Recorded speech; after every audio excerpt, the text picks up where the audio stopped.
They'll charge up their credit card to the max because they think it's free money. It's not free money. Once again, it's borrowed money. Alright, hey guys, welcome back to my channel. Go ahead and subscribe, go ahead and like, because you already know you're going to do it anyway, so you might as well just get out the way so you can focus on the video. My lips are a little bit dry. I did this makeup look earlier today, so if you've seen it already, it's because it's the same day. And I'm going to put some more lip gloss on because my lips is dry. So as you can see by the title, we're going to talk about credit. So I know, like, from experience, a lot of people don't really have that much knowledge about credit and like how credit works. And credit is like extremely important because living in like the US, credit is everything. So yeah, credit is really important. You pretty much need credit for a lot of things. So like people, when you try to get a job, some jobs look at your credit. When you're trying to get an apartment, they look at your credit. And yeah, so we're going to start off, I'm going to do this in two parts. So this is part one, and we're just going to talk about what credit is, and then like some other things. Then my next part is how to get good credit. I'm going to be coming from the standpoint of somebody that started with zero credit. I never had bad credit, so I'm not really sure if the process of getting good credit, like repairing your credit, is the same as starting from zero, but I mean, it wouldn't hurt to look at my steps. So let's look up the definition of what credit is in the first place. Alright, so according to Google, credit is the ability of a customer to obtain goods or services before payment based on the trust that payment will be made in the future. So basically, your credit score is like the number version of you and how responsible you are. When you're using a credit card in particular, what you're doing is taking out a mini loan every month. So, like for example, when you take out a car loan, say you have like a $10,000 car loan, right? So when you take out that car loan, you have a specific amount to pay every month. So, but in that case, you take out that specific amount. Now with a credit card, they give you a credit limit for the month. So say your limit is like $1,000. That's how much money they're allowing you to spend in that month. So if you actually spend the whole $1,000, that's what you call maxing out your credit card. You don't want to do that. You don't want to do that, and I'll talk more about that in my part 2 about how to get good credit and stuff. So basically, that's their mini loan to you. So the bank or your credit card company, you could just think of it like a bank, is loaning you $1,000 or whatever your credit limit is for that month. Now they're giving it to you in advance. A lot of people look at credit as like free money. That's not how you look at it. You better stop! Because people that look at it as free money, when you get to the end of the month, you have to pay all of that back. So it's not like the bank is just giving you money. That's what I mean by it being like a mini loan, because it's not like a big loan like $10,000. It'll be as little as like $1,000. Some credit cards do have credit limits of $10,000 and like $50,000 and stuff like that, but we're just gonna keep it small scale right now and just say $1,000. So it's like a small loan every month that they're allowing you to take out that they are expecting to get back. And like I said in the beginning, it's used for a lot of things. So like when you're applying for certain jobs, they'll look at your credit score because it tells them how responsible you are. If you have a low credit score, that kind of means that you're not really paying your bills, like you're not paying your card all the way off, or you might be using too much. So if you're using too much of your credit limit, say like I said, you have $1,000 limit, and say you use like $900 of that. That's not a good look, because it looks like you don't have any money. Like it looks like you have to borrow a lot of money all the time. And then when it's time for you to pay it back, even if you do pay it all back, it's still not a good look, because they're not like it's a higher risk for the bank. Your credit score is showing the bankers how risky you are with your behaviors as far as your money. So if you're taking out a lot, or taking out all the way up to your limit, it's showing them that you're not using your own money. You have to borrow money all the time. and they don't want to see that. Like, they don't want to feel like you might not be able to pay it back. You know what I mean? Just think of it. Oh, shit. I should probably push this down all the way. Think of it like this. Say you are the bank, and say you have like $1,000, and one of your friends asked you, hey, can I borrow $900? And you told them, okay, the most I'm ever going to give you is 1,000, right? Or let's say 100. The most I'm ever going to give you is 100. And they say, okay, let me just hold 90 real quick. How would you feel about that? You would be like, the more money somebody's borrowing from you, the more inside your heart you're gonna be like, okay, hopefully they give that back to me. Like, I kind of need that. I need that for something else. Like, this is coming up. I got this other bill coming up. I gotta pay for this and that. Hopefully they give me that back in a timely fashion. That's how the bank feels. They're making investments with this money, and instead of them taking that money and investing it for the bank to make money for itself, they're giving it to you.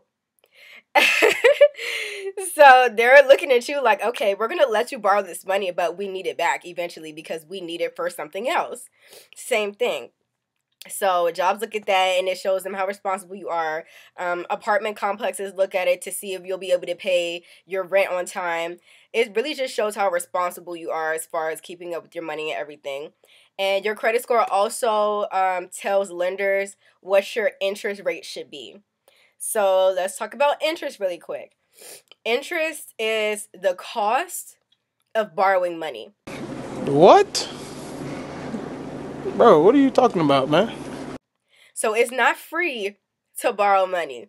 They're charging you for how long you're keeping their money. Okay? You have to pay. I'm going to say it another way. This is how important this is. You have to pay your credit card company or the bank if you take out a loan. Same thing with interest.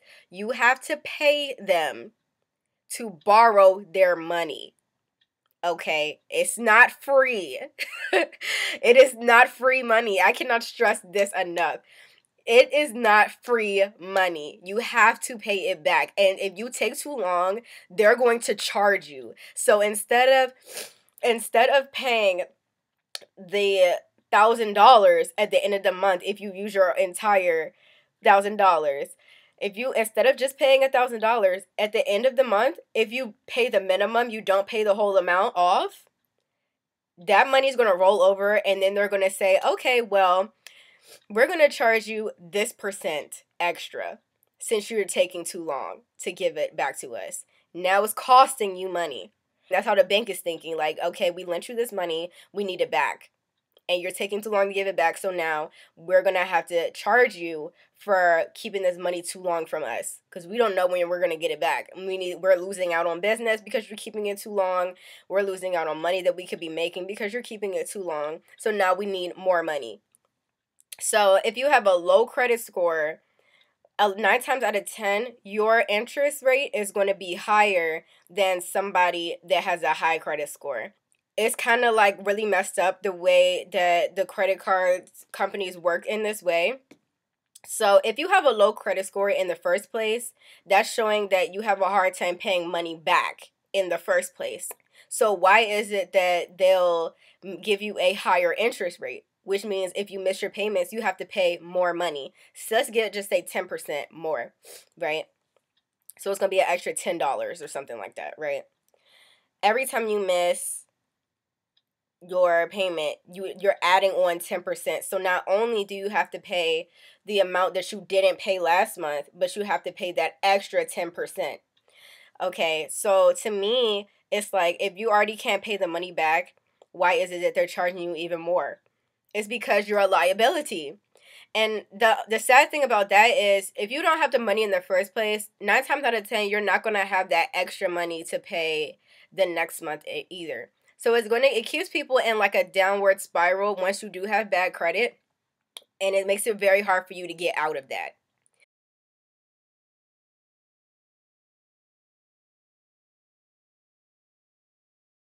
So instead of putting yourself in that position in the first place, just try to stay like in a good place where you have good credit and keep good credit, because that way you don't have to worry about anything.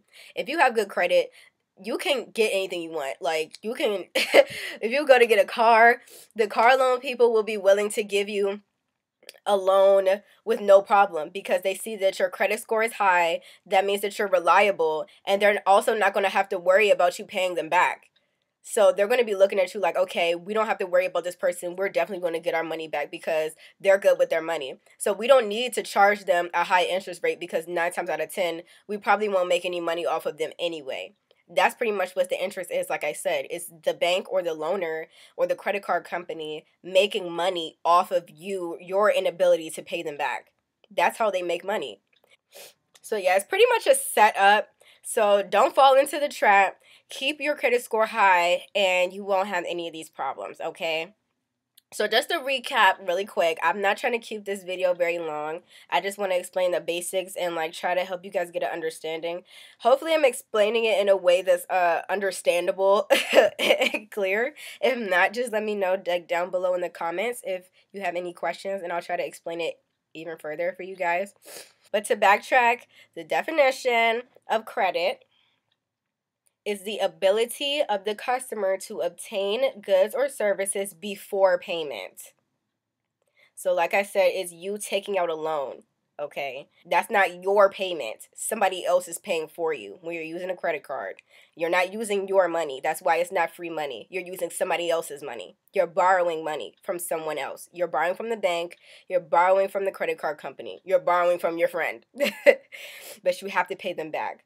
So looking at your credit score, it shows your ability to pay them back or your ability to be able to buy something before actually buying it. You're buying it with borrowed money.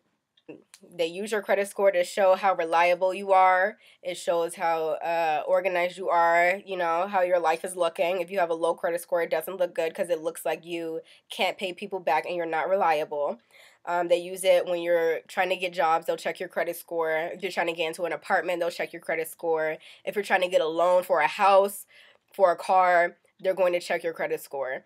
For the last two, as far as applying for loans, your credit score is going to tell them what your interest rate should be. So if you're not reliable, your interest rate will be higher. So that means that if you miss a payment, the amount that you have to pay them extra is going to be higher than somebody that has good credit. Good credit is in the I want to say 650 to 800 range. 800 range is excellent. A lot of people don't have that. I think the average credit score is like 500 or something like that, which is really not that good. Like the average person doesn't have good credit, and that's why in the United States, like in America, the whole country is run on credit. Like this is a capitalist society. It's all about money here. It's all about your ability to handle money, your ability to make money, and your ability to pay money back, basically. So if you don't have a good credit score, that's just showing people you're not reliable with money. And nobody wants to hire somebody that's not reliable. Nobody wants to rent an apartment to somebody that they don't know is going to pay them back or pay them on time, you know. And your interest rate, if you have a high interest rate, that's just going to put you in a position where you're in a downward spiral because that's how they trap you. They'll trap you into continuous debt, and that's how a lot of people end up going bankrupt because they'll charge up their credit card to the max because they think it's free money. It's not free money. Once again, it's borrowed money. So they'll charge up their credit card and borrow all of that money, get to the end of the month and see they only have to pay the minimum balance, which sometimes is about $25. So they'll only pay $25, okay? That leaves $975 left that they still didn't pay. So that bank is going to charge you for keeping that $975. They still want their money back. And in the meantime, you're still racking up that credit. People will open up multiple credit cards because when they charge up one card, they still need some more money, so they'll charge up and borrow some more on a different card. That's not what you do. You're going to put yourself in a, like I said, a downward spiral, and get yourself trapped and having bad credit and eventually have to go bankrupt. Bankruptcy is not something you want to play with because at the end of the day, that just means that you can't pay back your loans. They'll forgive your loans, like, and they'll reset everything back to zero, but there's like a whole nother process that goes into being bankrupt, not having any money. Like, there's an amount of time that you can't use credit cards, you can't take out loans, you basically have to use cash for everything. And a lot of people aren't able to do that. That's why they had credit cards in the first place. But like I said, I'm gonna get to that in the next part about how to get good credit and maintain good credit. So I hope that made sense. I'm sorry for my voice. I'm sick. I think I said that in the beginning already. And if I'm sniffing a lot, I'm sorry too. I know that kind of sounds gross, but yeah. So I hope that kind of cleared up a couple of things for you guys, and I hope that helps you guys understand what credit is and why it's important. Stay tuned for my next part, my part 2, and I'll be explaining how you can get good credit if you don't have any credit, and you know, the steps that I took to have good credit. Thanks guys for watching. Go ahead and follow me on all my social media, Snapchat, Instagram, Twitter. It's going to be all in the next screen and in the description box below. Go ahead and subscribe. Go ahead and like this video if it helps you out. Go ahead and share this to your friends. I'm thinking about doing like a financial literacy series because a lot of people don't really understand how to handle their finances. And it's nothing that they teach us in school, which they should, because you know, we can't live out here without understanding how to balance finances. Like, there's a lot of people that don't understand debt and credit and loans and things like that. So, thumbs this up if you guys want to see some more of that. Leave a comment down below. Like I said, if anything didn't make sense to you, or if there's another thing that you need me to explain, or if there's another video you want to see about me explaining that's finance related, just let me know. I'm here for you guys. Thanks for watching. Go ahead and check out this makeup tutorial. It's going to be down below. And go check out Bo as well, Cosmeholics Anonymous. I followed her makeup look with this. I was trying to follow her tutorial. I think it came out pretty good. Trying to follow in the first place, which is really hard. But check that out. And yeah, I'm starting to ramble now, so I'm just going to shut up. And I'll see you guys in my next video. Thanks for watching. Bye.